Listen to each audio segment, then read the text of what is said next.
இதெல்லாம் காமிச்சுதான் மனசுனே.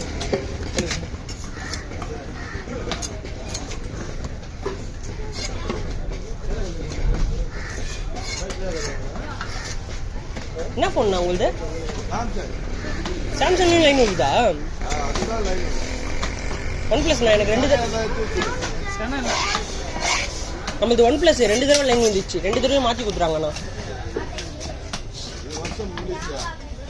வருஷம் முன்னாலும் மாற்றி தருவாங்கண்ணா. ஆமாம், கம்ப்ளைண்ட் போயிட்டு நீங்கள் கொடுக்கணும், கன்ஃபார்ம் மாற்றி கொடுத்துருவாங்க. நானும் அப்படி தான் யோசிச்சுட்டு போனேன். செகண்ட் தடவை வருஷம் முடிஞ்சதுக்கப்புறம் தான் போனேன், மாற்றி கொடுத்துட்டாங்க. தம்பி எங்கே தான் ஊரை சுற்றி நிற்கிறீங்க? ஒரு வீடியோ எடுக்க மாட்டேங்கிற? பாதி முடிஞ்சிச்சு, இப்போ வந்து எடுக்கிறேன்.